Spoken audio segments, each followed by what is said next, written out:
de un lavado nasal, un lavado de senos paranasales con agua de chorro en la Florida, en los Estados Unidos. Nuestro invitado, un médico allí de la universidad, sin mal no recuerdo, la Universidad José María Vargas en Miami, nos decía que es un caso absolutamente atípico, que se dan 2 casos similares al año en el peor de los casos, ¿eh? Pero nos llevó a hablar, por una parte, como gran conclusión, creo yo, el agua es vida, sí, sin duda, pero puede ser muy peligrosa si no está bien tratada o si no se utiliza de manera correcta por la gente. Terminamos hablando de la calidad del agua, no de la cantidad, de la disposición de ella, no, de la calidad del agua. Y bueno, vamos a seguir esa conversación, ya no hablando directamente de este caso que fue el origen de la conversación, sino del agua, en este caso en nuestro país. José Norberto Bauzón es experto en servicios públicos, fue vicepresidente de operación y mantenimiento de Hidrocapital. Ingeniero, ¿cómo está usted? ¿Cómo le va? Muy bien, Román, muchísimas gracias. Gracias por atendernos. ¿Se puede hablar de la calidad del agua que consumimos en el país? Y si hablamos de la calidad del agua en el país, pregunto, ¿cómo se conoce? ¿Es por estudios independientes, por el trabajo de Hidrocapital, por el trabajo de las universidades? Háblenos de la calidad del agua. Bueno, mira, lo primero es que los humanos tenemos una capacidad organoeléctrica para saber sobre la calidad del agua que recibimos. Es decir, tenemos unos sentidos que nos permiten oler, ver, saborear Uh-huh. el agua y entender qué calidad puede tener. Eso es, digamos, un primer filtro natural, que es que uno es capaz de percibir esas cosas, ¿no? Pero por supuesto, el agua que se entrega a través de la tubería puede traer cosas, de hecho trae cosas en estos momentos que no las puedes percibir tú, que son los metales pesados que lleva, las bacterias coliformes, como su pH, etcétera. Sí. Entonces, eso es parte de uno de los planes, yo diría, más importantes de cualquier país, de distribuir a través de los servicios públicos salud. O sea, el agua es el único elemento que se utiliza como alimento de todos los servicios Uh-huh. y, por supuesto, tiene unos controles. En el caso venezolano, hay una gaceta, la Gaceta 36.395, donde están cuáles parámetros hay que respetar antes de entregarle el agua a un ciudadano, a un comercio o a una industria. Uh-huh. Lamentablemente en estos momentos, pues ni por cerca, he visto unas imágenes de las últimas entregas de agua a través de los grifos en varias partes, inclusive de la región capital, Uh-huh. que es una de las donde más se cuidan de que no, digamos, no tengamos ese caso extremo. Uh-huh. Y es lamentable lo que se está entregando a través de las tuberías, porque, bueno, no estamos entregando salud, sino más bien estamos entregando enfermedades y problemas. Es un problema, yo decía, inclusive de lesa humanidad. Nos estamos impactando a más de casi 30 millones de habitantes con el agua absolutamente fuera de norma, cosa que está prohibida a nivel mundial, por la Organización Mundial de la Salud, por la Organización Panamericana de la Salud y por todos los elementos de control que tienen los países para evitar que esto suceda. Como el caso de nosotros, que el Ministerio del Ambiente o el Ministerio de las Aguas, la Hidroven, que es, digamos, la empresa matriz que debería controlar esto, y por supuesto las operadoras que tienen que hacer su trabajo, que hoy en día lamentablemente no lo hacen. ¿Qué se hace, o al menos, ingeniero, qué debería hacerse con el agua? Imaginemos un embalse, cualquiera de ellos, no sé, pongo Camatagua por mencionar uno, podríamos hablar de cualquiera, la Mariposa. Una vez el agua está almacenada allí, ¿qué debería ocurrir con ella desde ese punto hasta que llegue hasta mi casa?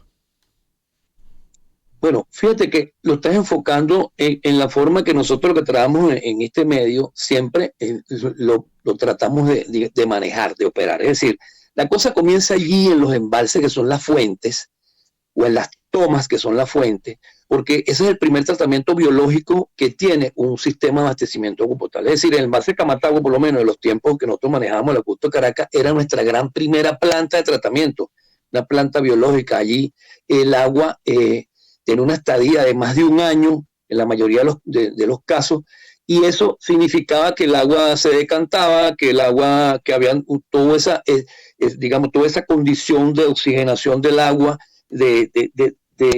digamos, estás metida dentro de un medio biológico que es capaz de ser tu primer tratamiento.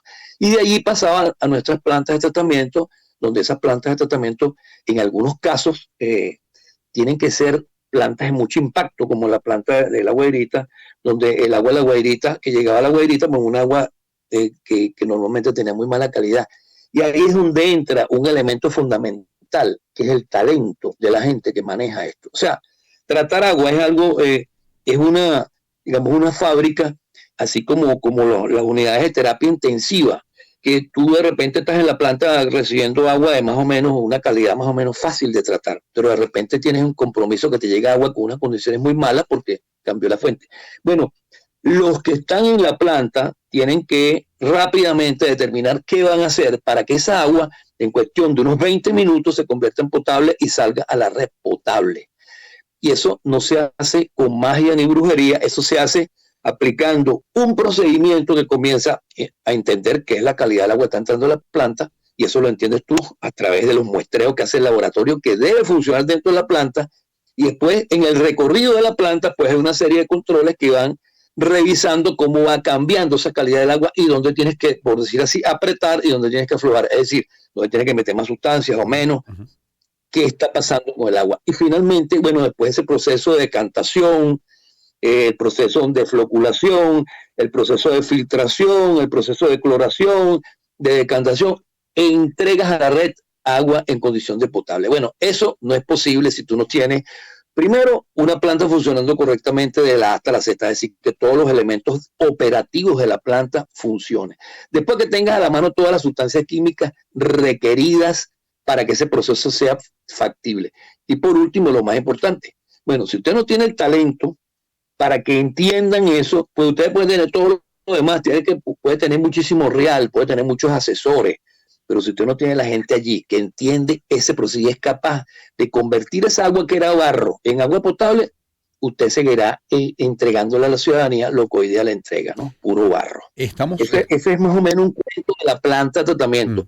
Porque después, también te digo, ahora los acueductos en Venezuela se manejan en forma discontinua. ¿Cómo así? Esto está... ¿Cómo? ¿A qué se refiere en forma discontinua? Bueno, entonces le doy agua al oeste de la ciudad 10 horas, cierro la llave para allá, entonces ahora le doy al este, ahora le voy a Chacao, después que le voy a Chacao le voy a los Palos Grandes. Y una tubería no se daña cuando no tiene agua permanentemente, es decir, cuando se llena de aire y vuelve el agua y vuelve el aire y vuelve el agua, ¿no se daña?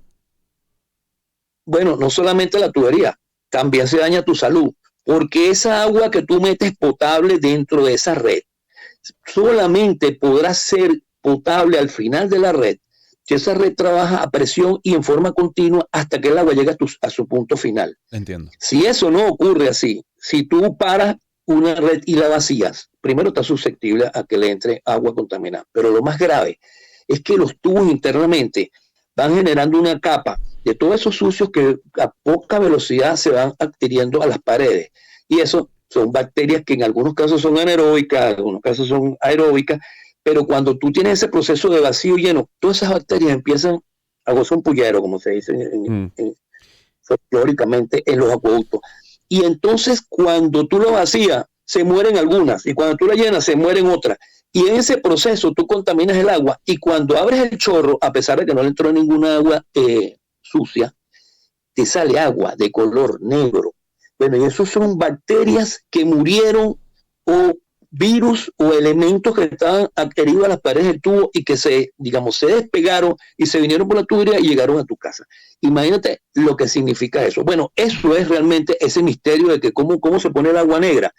Bueno, el agua se pone negra porque todos esos elementos que estaban dentro de las tuberías, que llamamos incrustaciones, o que en algunos casos se nos hace semejar con esas venas de los viejitos que tienen arteriosclerosis, bueno, eso cuando se deja vaciar las tuberías es proclive a despegarse y se va por tus tubos.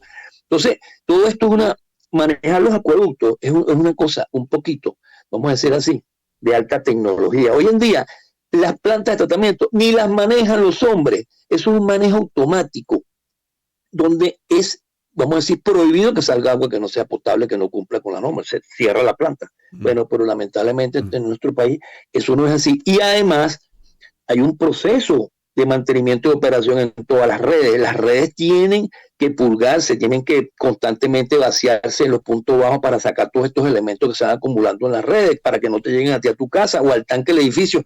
Los tanques de los edificios son los testigos más vamos a decir, más claro de esa situación. Y bueno, y por último, los acueductos están obligados a hacer muestreos, por lo menos en el caso de la Gran Caracas son algo así como 100 muestreos diarios para saber cómo está la calidad de la red. Si tú no haces todas estas cosas, pues lamentablemente no vas a tener buena calidad de agua. Ingeniero, muchísimas gracias por su tiempo esta mañana. Muy gentil. Bueno, gracias a ustedes. Feliz día, que esté muy bien. Es José Norberto Bauzón, es experto en servicios públicos, fue vicepresidente de operación y mantenimiento de Hidrocapital. Y bueno, ya suficiente.